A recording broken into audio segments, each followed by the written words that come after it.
Welcome back into the Sports Source. This segment brought to you by our friends at Benedict Construction. One of the things I do with this show is I tell you about clients that I know, I use, I trust.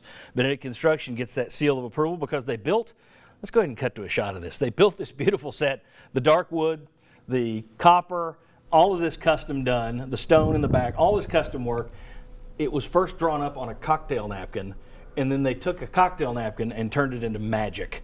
If they can do this with a TV studio, and they'd never worked in TV before, and that's a challenging deal, imagine what they can do in terms of custom work in your home. Benedict Construction. All right, over at the Benedict Construction big board, and Chuck is over there like our big bird, we have the Tennessee schedule, and it's listed in the first three, then the second three. It goes up and down instead of side to side. But what you got, Tennessee schedule for 2016, and the goal for this squad, it's becoming more apparent the closer we get to it. I think the East is the real goal, but a lot of people are targeting an SEC championship. So I went back over the past decade's worth of SEC champions and did a little history lesson here. And what we found was, with the exception of two teams, they all had losses. With the exception of the 2010 and 2009 teams, they all had losses. And what you notice when you go down through that list is that the past 10 champions were 128 and 11 combined. 6 of those 11 losses, I was wondering, did they mainly lose it on the road? 6 of those losses were away from home. 5 were at home. 5 of those champions lost a home game. Alabama clearly had an issue with a style. We've seen that a number of times with the style, whether it's Auburn or whoever, but Ole Miss the last 2 years has their number, which I think benefits Tennessee because they play a similar style.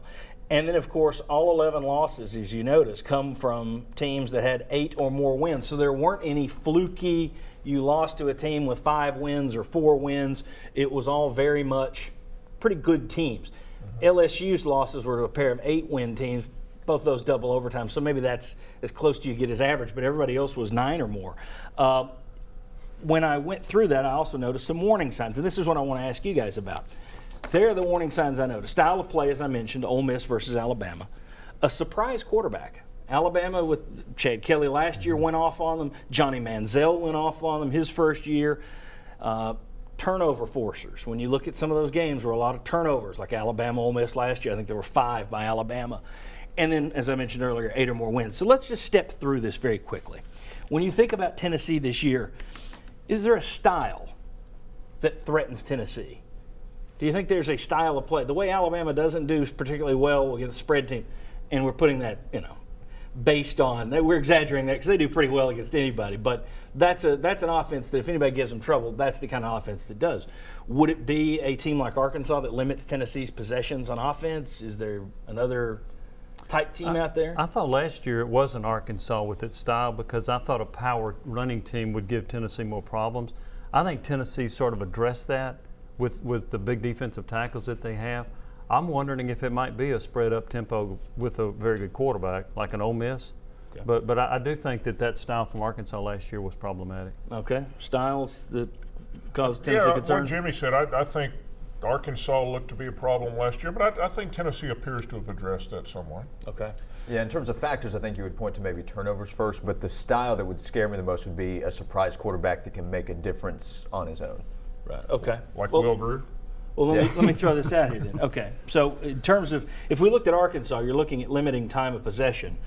Those teams were Arkansas, Alabama, and Vanderbilt, 1, 2, 3 in the SEC last year. I think Alabama's already a concern. Chuck, why don't you go ahead and just put a big copper exclamation point beside Alabama.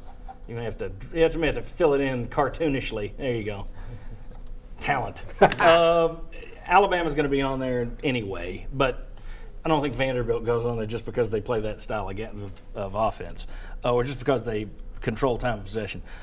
We mentioned surprise quarterbacks. Anywhere on there where you see the potential for a surprise quarterback, and part of that's going to go to your coach, part of that's going to go to your system.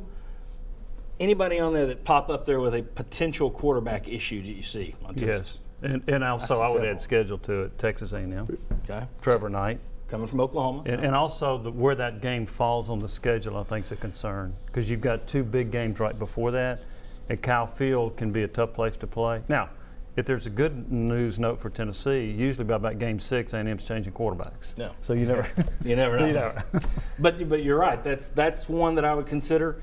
There are 3 others on there. Let's see if you guys agree or disagree. Who do you guys see as a potential quarterback breeding ground? Do you Well, see one?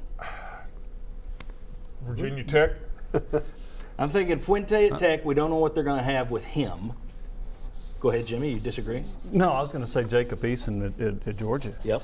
I mean, that's a 5-star quarterback, and a lot of people think he's going to start right away. That's 2 of the 3 that I had up there. And it Chuck, comes up right after Florida. Chuck, can you picture another one? You pointed to it a second ago. off camera. Florida. Yeah. I mean, right away, that's what comes to mind to me, and especially that's your first SEC game, first game at home. You still hadn't beaten them in forever, and who the quarterback will be and the problems he presents. It doesn't seem to matter, does it? No. Well, and that's the thing. I mean, last year before they had their starting quarterback suspended, they went downhill once he went out. But they had him for Tennessee, and you look at Jim McElwain's background; he's pretty good coming up with quarterbacks.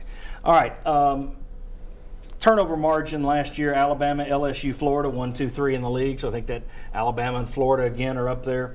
Then you look at 8-win teams. I don't know if there's anybody else up there I would put as an 8-win possible team. So I guess, see if you agree. We went into this, and I think most people, again, were looking at that Florida, Georgia, Texas A&M, Alabama. We put Virginia Tech kind of in the question mark area. You agree It's with also that? such a weird setting, right? You have the Right. battle at Bristol. There's going to be Yeah. so much hype for Tennessee, and it's Tennessee on a big stage with everybody looking at Tennessee. No pressure on Justin Fuente in year 1. And Justin Fuente has a better idea of exactly what Butch Jones will do rather than the other way around. And I know the personnel has changed, the coach has changed, but I can't overlook the fact that Virginia Tech went to Columbus, Ohio in the Horseshoe and beat the national The championship eventual national champion. Right. early in the season. So that's a 14. program. That's a program you never take for granted. But then plus last year, Virginia Tech was in a lot of games. I mean, they lost a lot of close games, and now they've made the coaching change. All we heard last year was how much talent they had. They just weren't getting the most out of it. Tennessee needs to treat it like a bowl game and see play that. like they did against Iowa and Northwestern. How Oh, about okay. that? I thought you was going to say, you Bowl mean game. like the 94 one against No, Virginia no, Tech? no. Certainly Well, that not the one Lane helped. Kiffin one down there against Virginia Tech. All right, so I don't think anybody's saying, okay, Tennessee's going to go 7-5. But I think, judging from history, if you look at the teams that beat these championship caliber teams, those 5 teams, Florida, Georgia, Texas A&M, Alabama, and Virginia Tech, kind of fit that mold.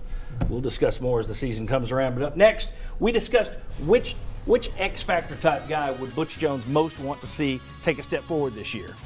We're going to ask next which one of those guys will take the step forward. What X-Factor do we think will make the biggest impact on Tennessee's football season this year? Come on back.